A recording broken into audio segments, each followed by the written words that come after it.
დილამშვიდობისა. ეს საქართველოს პირველი არხია, თქვენ უყურებთ გადაცემას პირადი ექიმი მარი მალაზონია ჟესტურ ენაზე თარგმანი.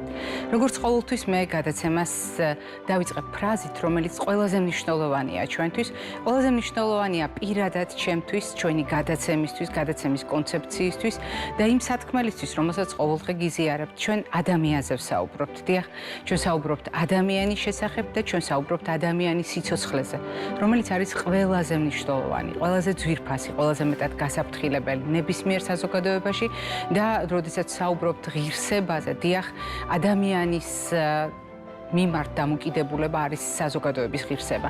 ადამიანის მიმართ მზრუნველი დამოკიდებულება განსაზღვრავს საზოგადოების რაობას და როდესაც ჩვენ საუბრობთ სიცოცხლის მიმართ დამოკიდებულებაზე, ჩვენ გვმართებს პასუხისმგებლობა ყველა შემთხვევაში, მიუხედავად ადამიანის ასაკისა, სქესისა, ეთნიკური კუთვნილებისა, მიუხედავად ადამიანის სოციალურ-ეკონომიკური სტატუსისა, მიუხედავად ადამიანის რელიგიური მრწამსისა, პოლიტიკური შეხედულებისა და რა თქმა უნდა, მიუხედავად ადამიანის დიაგნოზისა. ამაზე ვსაუბრობთ ყოველდღე, იმიტომ რომ მნიშვნელოვანია ამის ხაზგასმა, მნიშვნელოვანია ამის შეხსენება საკუთარი თავისთვის.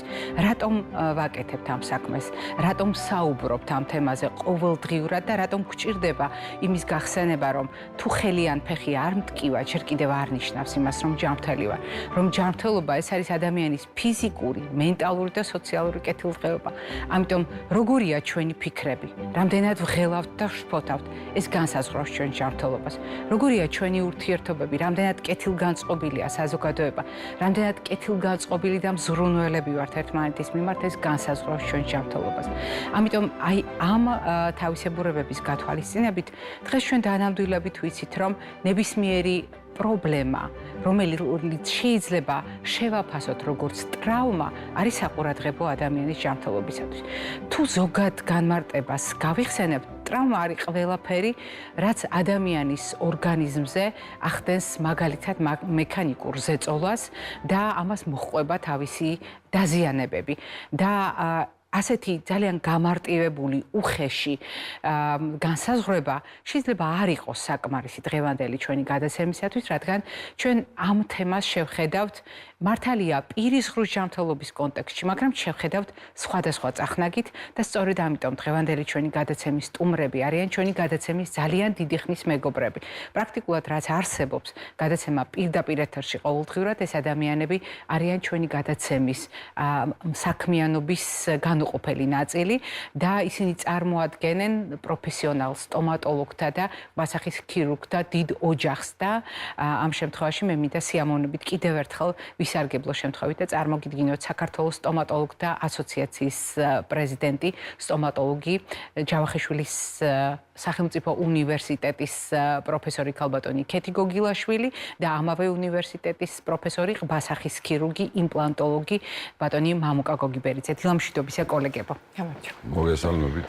ყოველთვის ძალიან სასიამოვნოა თქვენი სტუმრობა, ძალიან ვამაყობ იმ ურთიერთობებით, რომელიც წლების მანძილზე ჩვენ გვაქვს და არ დაგიმალავთ ძალიან ვამაყობ ყველა იმ თემით, რომელიც ჩვენ შევძელით და მარტივად გასაგებად საზოგადოებას გავუზიარეთ და შესაბამისი ცოდნაც შევძინეთ.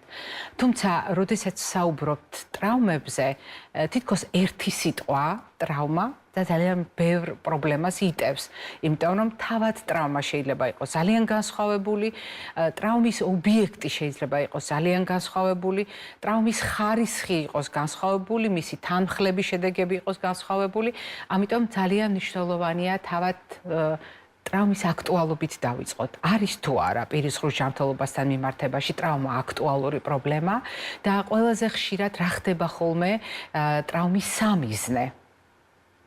მოგესალმებით, დილამშვიდობის, მივესალმებით თქვენს მაყურებელს და ძალიან დიდი მადლობა მინდა გითხრათ სტუდიაში მოწვევისთვის, დღევანდელ დღეს ძალიან აქტუალური თემის წამოწევისთვის. მინდა გითხრათ, რომ ნამდვილად სტატისტიკა გვიჩვენებს, რომ საკმაოდ აქტუალური არის ტრავმები და აქვე მინდა გითხრათ, რომ ტრამვები არის საკმაოდ დიდი გამოწვევა არა მხოლოდ ჩვენთვის ექიმებისთვის, არამედ პაციენტებისთვისაც, მაგრამ დღევანდელ დღეს უკვე ისეთი სიტუაციების მართვა არის შესაძლებელი, რომელიც წარსულში თანკბილვის ანომალიებს იწვევდა, ასევე მაგალითად კბილთა ესთეტიკურ დისკომფორტს გვაძლევდა.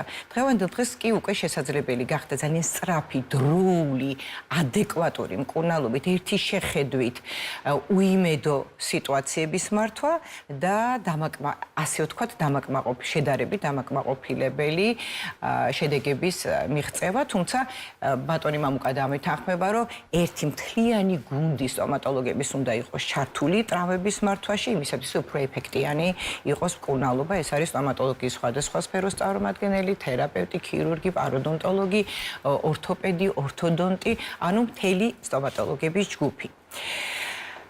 ძირითადად სამიზნე არის როგორც კბილები, ასევე ყბები.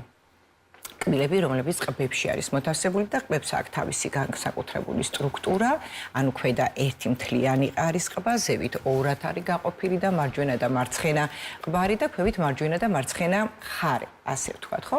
მათში მოთავსებული არის კბილები, ამიტომ ძალიან ხშირად სამიზნე ხდება კბილები და ამასთან ერთად შეიძლება თანხლები იყოს ყბაც, შეიძლება მხოლოდ დამოუკიდებლად ჰქონდეს კბილების ტრავმა.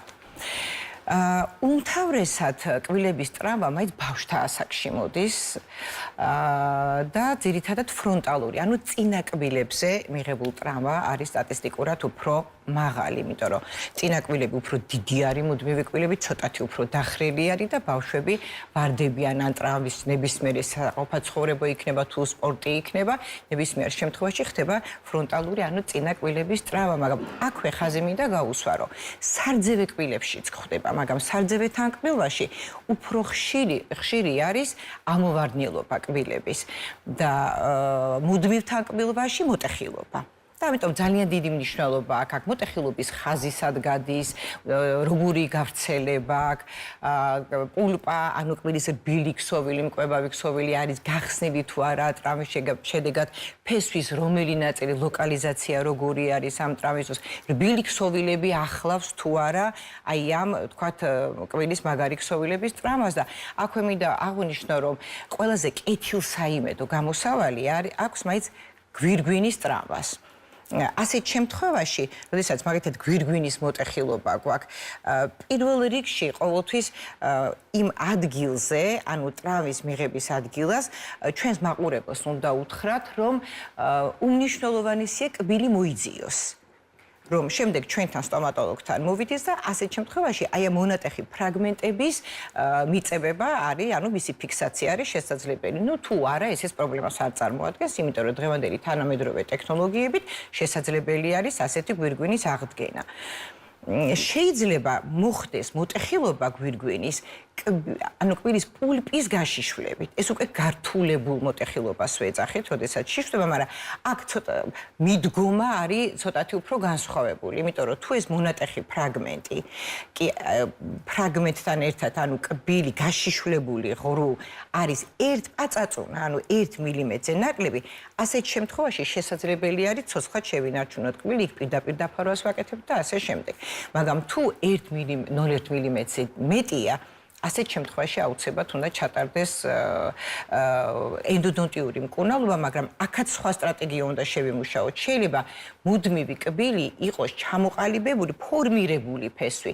ამ ფესვის ფორმირება არ იყოს და თუ არ არის ფორმირებული, ასეთ შემთხვევაში შესაძლებელია, რომ გვირგვინოვანი ნაწილის მოხსნა მოხდეს და მაქსიმალურად შევინარჩუნოთ არხოვანი პულპა იმისათვის, რომ მოხდეს, ანუ დასრულდეს შემდეგ კბილის ფორმირება და კბილის მწვერვალის, ასე ვთქვათ, ფორმირება და ყელის მიდამოში თუ გადატყდა, ანუ ფესვის ნაწილს თუ შეეხო, ასეთ შემთხვევაში უკვე აუცილებელი არის კბილების ფიქსაცია და უფრო ხანგრძლივი, ანუ 1 თვის განმავლობაში და მონიტორინგს აქვს ძალიან დიდი მნიშვნელობა. უნდა დავიბაროთ პაციენტი 1 კვირაში, 2 კვირაში, 3 კვირაში, იმისათვის, რომ ვნახოთ რა ცხოველმყოფელობას პულპა ინარჩუნებს თუ არა. თუ ინარჩუნებს ძალიან კარგი, თუ არ ინარჩუნებს ასეთ შემთხვევაში უკვე იდენტიური, ანუ არხში და მკურნალობა არის ერთ-ერთი უმნიშვნელოვანესი. ჩვენ ამ თემას დავუბრუნდებით კბილის ტრავმებს, იმიტომ რომ თქვენ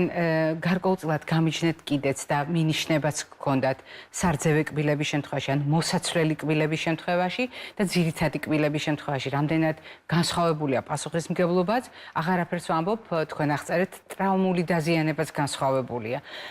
თავად კბილის სხვადასხვა მიდამოში დაზიანების შემთხვევაში ტაქტიკაც განსხვავებულია და ეს ძალიან კარგად აღწერეთ, მაგრამ ვიდრე გავაგრძელებთ ამ თემაზე საუბარს, ბატონ მამუკას მინდა ვკითხო.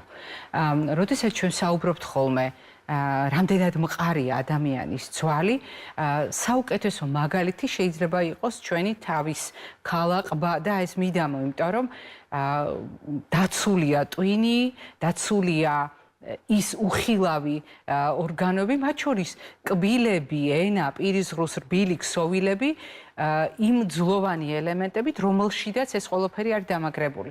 მაგრამ ხდება ისე, რომ ყბები მიუხედავად თავისი მტკიცე სტრუქტურისა ზარალდება. რა უნდა მოხდეს? რა ტიპის ტრავმა უნდა იყოს ისეთი, რომ ყბები დაზიანდეს და რამდენად ხშირია ყბების დაზიანება, იმიტომ რომ მაგალითად საზოგადოება შეიძლება წარმოუდგენია, რომ პროფესიონალი სპორტსმენები, რომლებიც ეგრეთ წოდებული კონტაქტური სპორტით არიან დაკავებულები, მაგალითად, როგორიც არის ბოქსი, შეიძლება ადვილად აღმოჩნდნენ უფრო მეტად ასეთი ტიპის ტრავმების ამიზნეთ, მაგრამ ჩვენი საზოგადოებაც არ აკლებს ხოლმე ცდას იმისთვის, რომ მსგავსი ტიპის დაზიანებები ყველა ასაკში მიიღონ ადამიანებმა და ყველა ეპოქაში. ამიტომ, როდესაც საუბრობთ ყბების დაზიანებაზე, ყბის ძვლების რამდენად ხშირია და რა შემთხვევაში არის ხოლმე და რა ტიპის დაზიანებები. პირველ რიგში მოგესალმებით. მადლობას გიხდით გადაცემაში მოწვევისთვის, მივესალმებით ტელემაყურებელს. მშვიდობიან და წარმატებულ დღეს გისურვებთ.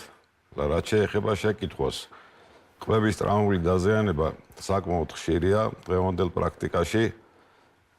ეს მომდინარეობს როგორც სპორტული, ასე საყოფაცხოვრებო, საწარმოო, ავტოსაგზაო, სატრანსპორტო შემთხვევებიდან გამომდინარე, თქვენ გადაცემის დასაწყისში აბსოლუტურად სწორად ბრძანეთ ის, რომ ტრავმა ზოგადად გამოწვეული არის უცხო აგენტის ზემოქმედების შედეგად და გააჩნია რა ტიპის არის ეს აგენტი სწორედ აი ამ ტრავმული დაზიანების ხარისხს.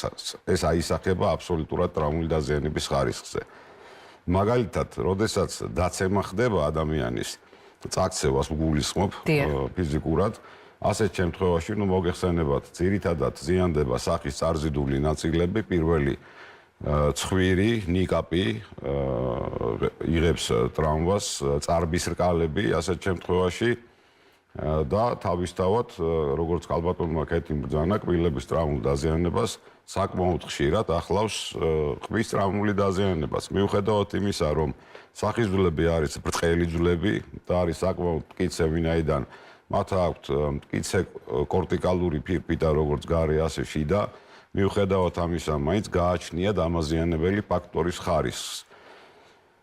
მაგრამ აქ მინდა მე კიდე ერთი მნიშვნელოვანი რამ ვთქვა, რომ ხლა ქვედა ყბის მოტეხილობის შემთხვევაში მაინც და მაინც შეიძლება არ მოხდეს ისეთი დაზიანება, რომ ჩვენთვის იყოს ძალიან საყურადღებო და დაუშვათ სიცოცხლისთვის შეუთავსებელი იყოს ეს ტრავმა, მაგრამ რატომ ავხსნი ამასაც? იმიტომ რომ ქვედა ყბა არ არის მყარად ფიქსირებული ქალას დულებზე. ის არის მისი ფიქსაცია სამ წერტილში ანატომიურად, ორი ეს გახლავს საფეთქელ ქვედა ყბის სახსარი და მესამე კბილთარკალი. რაც შეეხება ზედა ყბებს, ზედა ყბები არის მყარად ფიქსირებული ქალას დულებთან და როდესაც არის დამაზიანებელი ფაქტორი აგრესიული, ასეთ შემთხვევაში ჩვენ შესაძლებელია საქმე გქონდეს შერწყმულ ტრავმასთან, რა დროსაც არა მარტო სახის ძვლების, არამედ ყველაზე მნიშვნელოვანი ორგანოს, ადამიანის ორგანოში თავის ტვინის დაზიანება ხდება და გააჩნია თავის ტვინის დაზიანების ხარისხსაც. იქ შეიძლება იყოს კონტუზია, დაჯეჯილობა, ჰემატომა, შეიძლება იყოს ასევე ხალაზულების მოტეხილობაც ასეთ შემთხვევაში უკვე არის ტრავმა კომბინირებული. სახის ძვლებთან ერთად ჩართულია იქ ვთქვათ ზედაყბის მოტეხილობის შემთხვევაში შესაძლებელია იყოს მოტეხილი ცხვირის ძვლებით, შესაძლებელია იყოს მოტეხილი ყვრიმალის ძვლებით, შუბლის ზვალი, საფეთქლის ზვალი. ეს გააჩნია ძირითადად ხდება ესეთი ტრავმული დაზიანება ავტოსაგზაო შემთხვევების დროს ან სიმაღლიდან ვარდნის დროს. და ეს ართულებს სურათს. რა თქმა უნდა, ეს ართულებს პაციენტის მდგომარეობასაც, აქ უკვე მნიშვნელობა ენიჭება დაუყოვნებელი ტიპის ჩარევას, სასიცოცხლო მნიშვნელობა, იმიტომ რომ ესეთი პაციენტი აუცილებლად სასწრაფოდ უნდა იქნეს გადაყვანილი სტაციონარში და უნდა მოხდეს მისი კურნალობის მართვა არა მხოლოდ კვასაკის ქირურგით, არამედ უკვე ნეიროქირურგის, ინტენსიური თერაპევტის, რეანიმატოლოგის და ასეთი სპეციალისტების მიერ. ამ თემასაც გავაგრძელებთ. ჩვენ უბრალოდ ერთი კითხვა მაქვს, მაყურებლის თხოვნით უნდა გადმოგცეთ ეს კითხვა. მაგალითად, კბილის ექსტრაქციის დროს ყბის ძვლის გაბზარვა რამდენად შესაძლებელია, ყბის ძვლის დაზიანება რამდენად შესაძლებელია და ეს განსხვავდება თუ არა მაგალითად ტრავმული დაზიანებისაგან, რომელიც შეიძლება მას მიეღო მაგალითად მუშტი რომ მოხვედროდა ყბაში ან წაქცევით რომ დაერტყა ნიკაპი მაგალითად იატაკის ზედაპირზე. საკმაოდ საინტერესო შეკითხვაა. შესაძლებელია ასეთი რა? რა თქმა უნდა, სამწუხაროდ არის შესაძლებელი. თქვენ გახსოვთ არქიმედეს გამონათქვამი, რომ საყრდენი წერტილი მაჩვენეთ და მე დედამიწას გადავაბრუნებ. ჩვენ გვაქვს ქირურგიულ პრაქტიკაში ისეთი ინსტრუმენტები, რომელთა საშუალებითაც არასწორად გამოყენებული ძალის შემთხვევაში ჩვენ შესაძლებელია კბილის ექსტრაქციის დროს გამოვიწვიოთ ყბის მოტეხილობა. მე პირადად მქონია პრაქტიკაში ესეთი შემთხვევა, როდესაც ქვედა მერვე კბილის ექსტრაქციის დროს სიბრძნის კბილს რო ეძახიან ხალხში, საკმაოდ ბრგე და ესეთ მამაკაც ქვედა ყბის კუთხის არეში მიაყენეს მოტეხილობა. უპირატესად მაინც კბილის ექსტრაქციის დროს არასწორად შესრულებული ტექნიკა იწვევს ამას, მეტი სხვა არაფერი. ძირითადად, რა თქმა უნდა, კბილის ექსტრაქციის დროს კბის მოტეხილობა და არც ალვეოლური მორჩის არ უნდა მოხდეს, მაგრამ უპირატესად მაინც საქმე გვაქვს ჩვენ ალვეოლური მორჩის მოტეხილობასთან. ახლა თვითონ ყბის სხეულის მოტეხილობა საკმაოდ იშვიათია კბილის ექსტრაქციის დროს, თუმცა ხდება. რა ეშველება ამ ამბავს ბატონო მამუკა? მოგახსენებთ მაგასაც, რა თქმა უნდა, განსხვავებულია გარე აგენტის მიერ მიყენებულ ტრავმასთან შედარებით, რატომ? იმიტომ რომ გარე აგენტს გააჩნია წეგან აღვნიშნე მე საუბრის დასაწყისში, მან შეიძლება გამოიწვიოს ყბის დამსხვრეული მოტეხილობა, ძვლების მცირე ფრაგმენტებად დამსხვრევა. კბილის ექსტრაქციის დროს მიყენებული მოტეხილობის შემთხვევაში ყველა ვარიანტი თავისი ხასიათით მოტეხილობა არის ხაზოვანი. აქ შესაძლებელია იყოს ფრაგმენტების ცდომა, შესაძლებელია იყოს ფრაგმენტების ცდომის გარეშე. თუ არის ფრაგმენტების ცდომა, მაშინ მკურნალობა არის აბსოლუტურად იდენტური, როგორც გარე ფაქტორის მიერ მიყენებული ტრავმის შემთხვევაში, ასევე კბილის ექსტრაქციის შემდგომ მიყენებული ტრავმის შემთხვევაში. მაყურებელი გისვამს კითხვას, დილა მშვიდობისა, გისმენთ. მოგესალმებით ბატონო მარი მივესალმებით თქვენს სტუმრებს. პირველ რიგში მადლობა ასეთი გადაცემისთვის, ძალიან საინტერესო ყოველთვის თქვენი თემები. მადლობა. კითხვა მაქვს, თუ შეიძლება შეიძლება არ პასუხობ თქვენი გადაცემის შინაარსო თემას, მაგრამ მაინტერესებს ექიმასო კითხვა, მოკლედ ინტერნეტში ჩამოვიკითხე, რამდენიმე გან შემოხვდა ესეთი ინფორმაცია, რომ აი მაგალითად მოზარდით ამ ბავშვის შემთხვევაში, როცა კბილი ახალია და უზიანებელი და კარიესის გარეშე, კბილის ჯანმრთელობის შენარჩუნების მიზნით ერთგვარ რაღაც დამძღვევები შეძვადებენ თავზე, სადაც ნაოჭები რო არის კბილის ზედაპირზე ხო აქვს, სადაც უფრო მეტია რისკი რომ გაჩნდეს კარიესი, ნარჩენების მოხვედრის გამო და ასე შემდეგ, ასე შემდეგ. და თუ არის სიმართლე შესაბამება, თუ რამდენად არის გამართლებული ესეთი რაღაცა, რომ დაზღვევის მიზნით და მომავალი კარიესის თავიდან აცილების მიზნით ერთგვარი აი დამცავი გასაგებია. შევქმნათ, რომ აი სამომავლოდ არ დაზიანდეს კბილი. მადლობა შეკითხვისთვის. ანუ მარტივად თუ ვიტყვით, არსებობს თუ არა პროფილაქტიკური დამცავი შალითა ბჟენის სახით, რომ შევქმნათ იმისათვის, რომ ბავშვის კბილი იყოს დაცული და სამომავლოდ ეს იყოს წინაპირობა იმისთვის, რომ დიახ.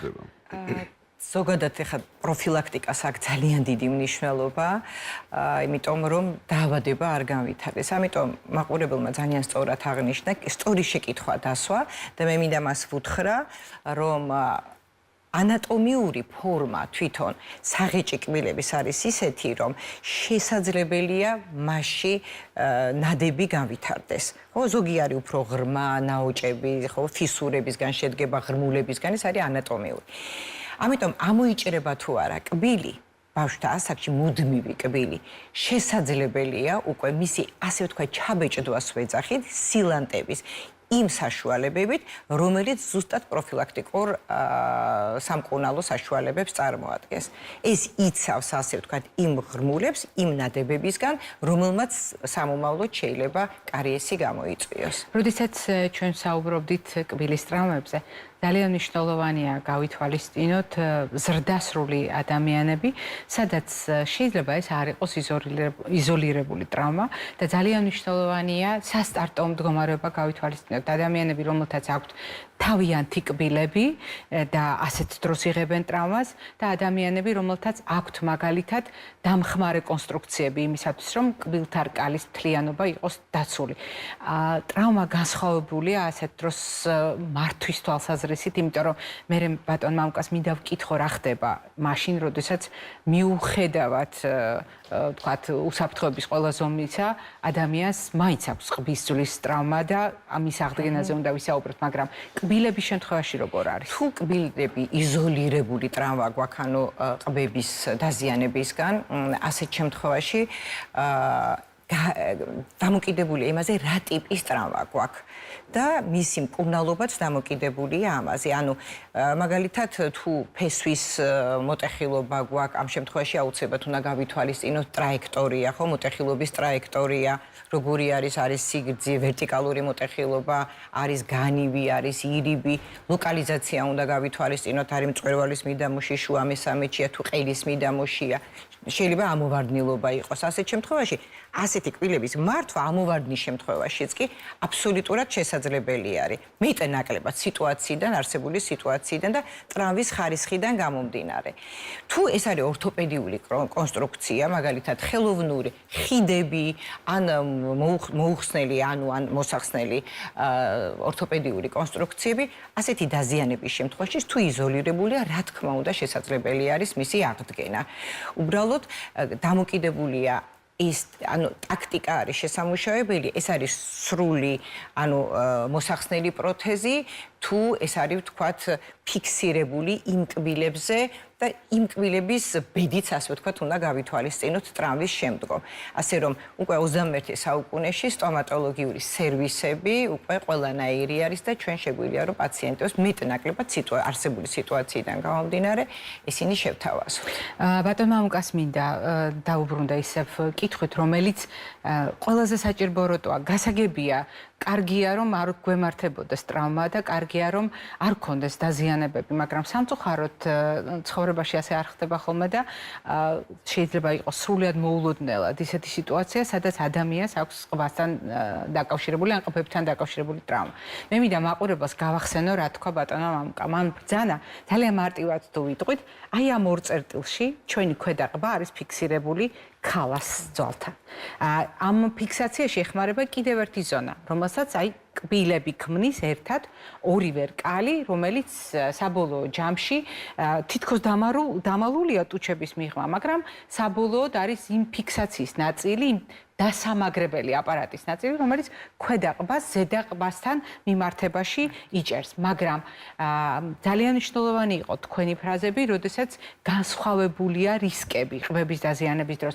ქვედა ყბის დაზიანება სასიამოვნო არ არის, ყბას რომ თქვათ დაიზიანებ, მაგრამ მეორე მხარეა, როდესაც ჩვენ საუბრობთ სიახლოვეზე, ანატომიურ სიახლოვეზე, მაგალითად სასიცოცხლო ორგანოებთან, განსაკუთრებით თავის ტვინთან, მაგალითად თქვენ ბრძანეთ, როგორი კომბინირებული შეიძლება იყოს ასეთი დაზიანება, ზედაყბასთან ერთად, ყრიმალი ძვლის მოტეხილობა, ცხვირის ძვლის მოტეხილობა და ასე შემდეგ.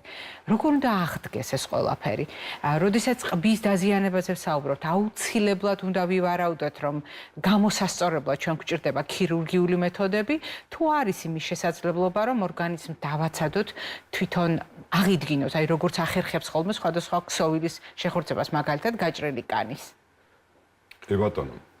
მოგახსენებთ, რომ ისე უბრუნდები მე მოტეხილობის ტიპს, თუ არის მოტეხილობა ხაზოვანი, მნიშვნელობა არ აქვს, ეს ქვედაყბის მიდამო იქნება, ზედაყბის მიდამო იქნება, ყრიმალი იქნება, ცხვირიზვლები იქნება.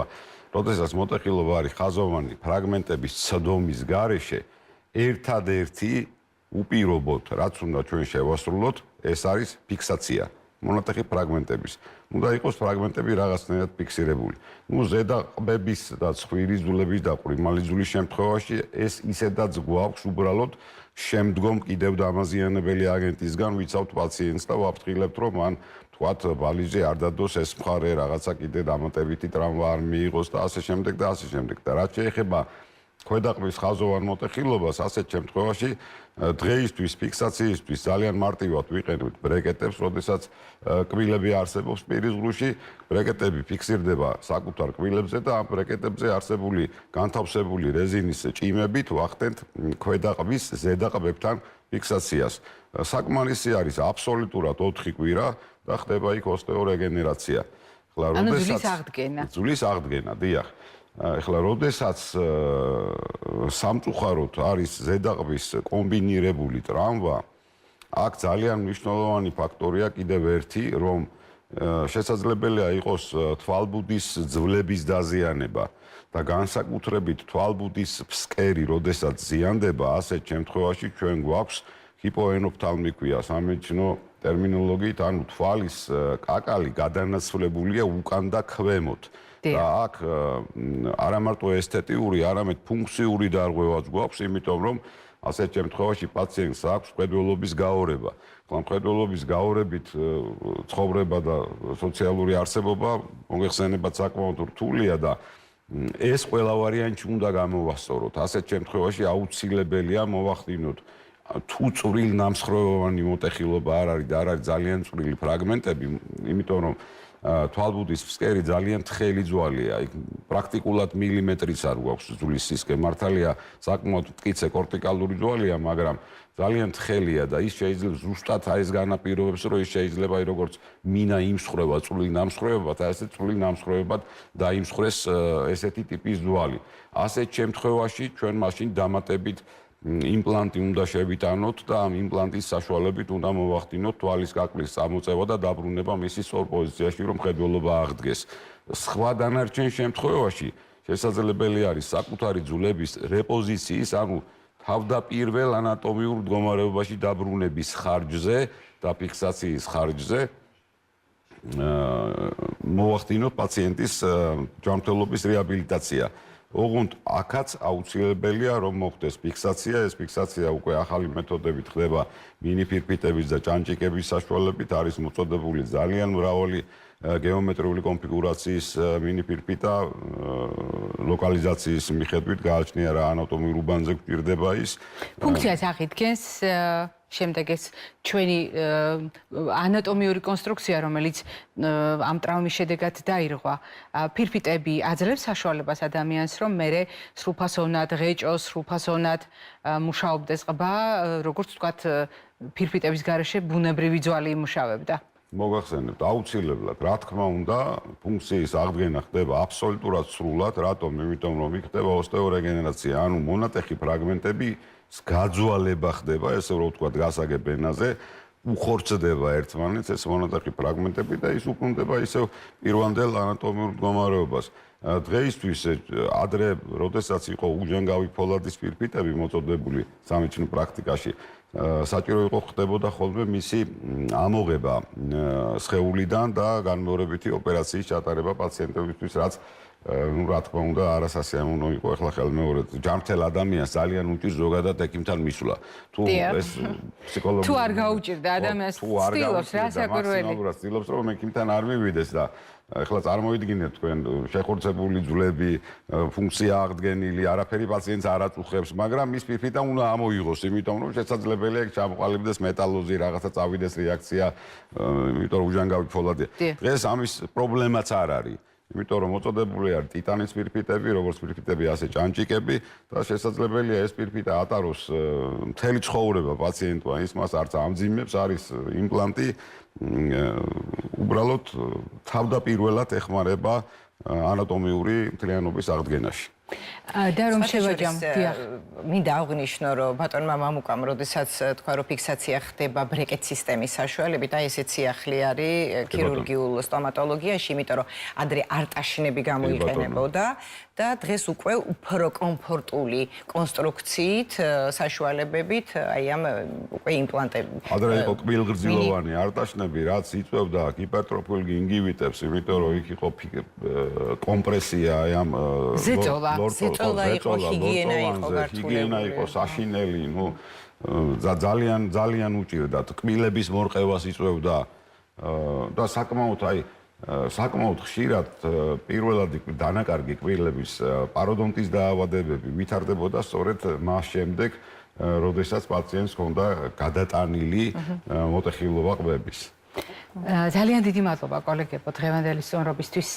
ძალიან მნიშვნელოვან საკითხს შევეხეთ ტრავმებს, რომელიც თითქოს არ არის უჩვეულო თემა ჩვენი მაყურებლისათვის, მაგრამ შევეხეთ თანამედროვე მტკიცებითი მედიცინის მიღწევების ჭრილში.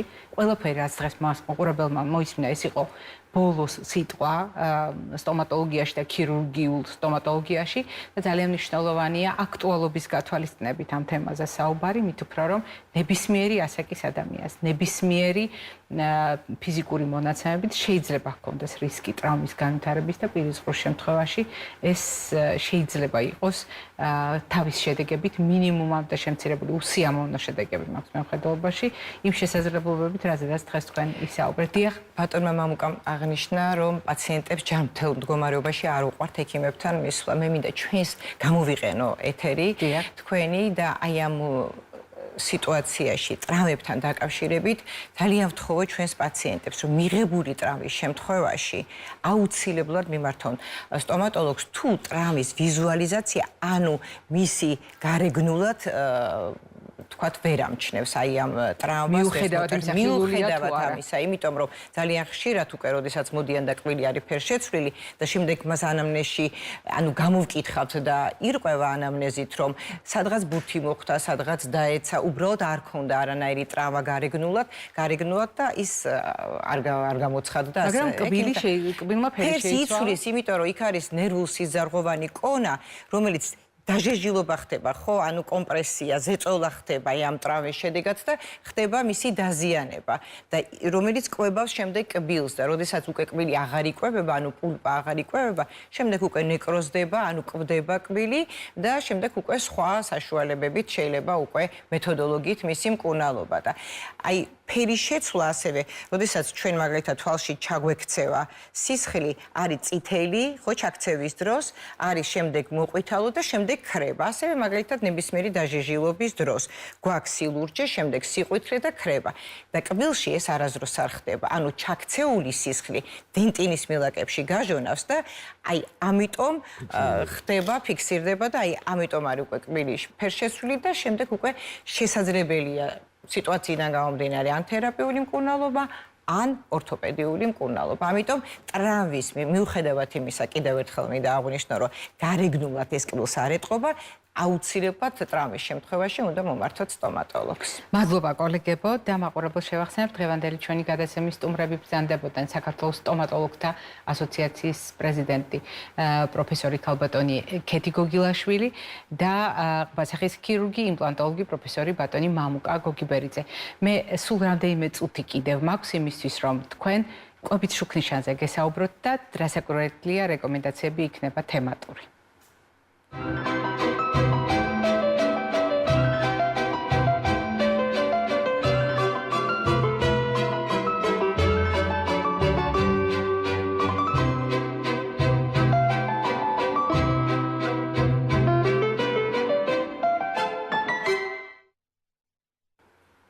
როდესაც კვებით შუქნიშანზე ვსაუბრობთ, ჩვენ ვსაუბრობთ აუცილებლად ასოციაციაზე, ნებადართვით, სიფრთხილით და შეზღუდვით. ძალიან იშვიათად აკრძალვით, ძირითადად სათქმელით მომაქცია ყურადღება.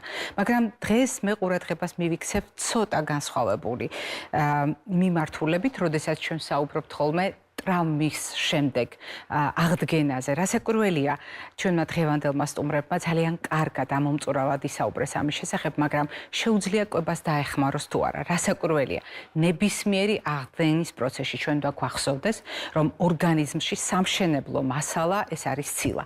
ამიტომ თუ ორგანიზმში დარღვეულია ცილის ბალანსი, ჩვენ არ უნდა ველოდოთ ძალიან სწრაფად წარმატებულ შედეგს. მაშინ, როდესაც ცილის ადეკვატური შევსების შემთხვევაში, ჩვენ აღდგენის პროცესი ბევრად უფრო წარმატებული გვაქვს და გაცილებით მოკლე დროში ორგანიზმი ახერხებს იმ ხარვეზების გამოსწორებას, რომელიც მას თუნდაც ანატომიურად ჩამოუყალიბდა. და ასეთ შემთხვევაში ცილოვანი შევსება უნდა ხდებოდეს ყველა იმ პროდუქტით, რომელიც ყველა ამინომჟავას შეიცავს. რასაკვირველია, ჩვენ ვადარებთ ხოლმე მცენარეულ ცხოველურ წყაროებს ცილისა, მაგრამ ეს ის შემთხვევა, როგორც არ უნდა განმარტოთ, თქვათ, საკვები ჯგუფების მიხედვით, მაგალითად, კვერცხის ცილის, მაგრად მოხარშული ცილის შემთხვევაში ყველა ამინომჟავა, ისევე როგორც რძის ნაწარმის შემთხვევაში, განსაკუთრებით ფერმენტირებულ რძის ნაწარმზე, როდესაც ვსაუბრობთ, ადვილად მისაღებია მექანიკური გადამუშავების თვალსაზრისით, ქიმიური გადამუშავების თვალსაზრისით, ბიოქიმიური აღქმის თვალსაზრისით, მით უფრო რომ მას შეუძლია მიკრობიომისა და მიკრობიოტას წონასწორობის აღდგენა, როგორც ლოკალურად პირის ღრუში, ასევე მთლიანად ორგანიზმში. და ასეთ შემთხვევაში უნდა გავითვალისწინოთ, რომ საკვები უნდა იყოს არაუბრალოდ დანაწევრებული და ულუფებად სწორად გადანაწილებული მინიმალური რაოდენობით, არამედ ის უნდა იყოს თერმულად დამუშავებული და არა მხოლოდ დამუშავებული, არამედ თერმულად დამზოგავი. დამზოგავი რას ნიშნავს? უნდა იყოს ერთგვარად ჰომოგენიზებული, ანუ ერთგვაროვანი, ერთმთლიან მასად ქცეული, უკიდურესად დაქუცმაცებული, თერმულად ძალიან კარგად დამუშავებული და პირის ღრუს ტემპერატურასთან მიახლოებული. მაგალითად, ჩვენ ხშირად ვამბობთ ხოლმე, რომ 20 გრადუსის არის ოთახის ტემპერატურის წყალი. ეს ჩვენი პირის ღრუსთვის ცოტა გრილია. მაშინ, როდესაც თბილს ვამბობთ პროდუქტზე, ვგულისხმობთ 40-42 გრადუსის, მაქსიმუმ 45 გრადუსის. და ასეთ შემთხვევაში ფაფუის მდგომარეობაში, სუპის მდგომარეობაში, სუპიურეს მდგომარეობაში მყოფი საკვები იქნებოდა უკეთესი არჩევანი. აღარაფერს ვამბობ წყალზე, მოთხოვნილების დაკმაყოფილების თვალსაზრისით, იმიტომ რომ წყალი არაუბრალოდ როგორც ყოველდღიური რუტინა ისე უნდა შევასრულოთ, არამედ აღდგენის პროცესში ორგანიზმს მეტი წყალი ჭირდება, ანთებითი რისკების შემთხვევაში ორგანიზმს მეტი წყალი ჭირდება და ორგანიზმის გაწმენდისთვის მეტი წყალია საჭირო. განსაკუთრებით თუ ოპერაციული ჩარევა იყო საჭირო და ასეთ შემთხვევაში აღდგენა დამატებით მოითხოვს სითხის ბალანსის კონტროლს. მიაქციეთ ყურადღება, რომ თბილი არ ნიშნავს ცხელს და ასეთ შემთხვევაში უკიდურესად ცხელი ჩაი ან ყავა არ იქნება კარგი არჩევანი. გაითვალისწინეთ, რომ არც მლაშე და ტკბილი პროდუქტებით დატვირთვა სწორი არჩევანი, იმიტომ რომ მლაშე პროდუქტებს შეუძლიათ ორგანიზმში მეტი წყალი შეაკავოს, მაგრამ არა უჯრედში, არამედ უჯრედებს შორის სივრცეში, რაც შეშუპების რისკს გაზრდის და არა სითხით უზრუნველყოფის შესაძლებლობას. ტკბილეული და განსაკუთრებით ადვილად შეთვისება წინახშირწყლებით დატვირთვა ანთების რისკს გაზრდის. ტკბილი სასმელების გამოყენება, ეს არის შაქრით დატვირთვა და მექანიკური გაღიზიანება და გაზვის თვალსაზრისით, ალკოჰოლი არ არის კარგი გამაყუჩებელი და მიაქციეთ ყურადღება. არასდროს გამოიყენოთ მედიკამენტები თვითმფრინავად შეუთანხმდით ექიმს, ხოლო რაც შეეხება ქიმიურ დაზოგვას, თერმულ დაზოგვასთან ერთად და მექანიკურ დაზოგვასთან ერთად აუცილებლად გაითვალისწინეთ სუნაილსაკაზმები, იმიტომ რომ ამ ნივთიერებებს შეუძლიათ ძალიან ხშირად ქიმიურად დააზარავოს ჩვენი პირის ღრუ. ეს იყო დღევანდელი ჩვენი თემა, ეს იყო დღევანდელი ჩვენი რეკომენდაციები. მე ტრადიციულად ხვალამდე გემშვიდობებით და რასაკვირველია, ჯანმრთელობას და დღეგრძელობას გისურვებთ.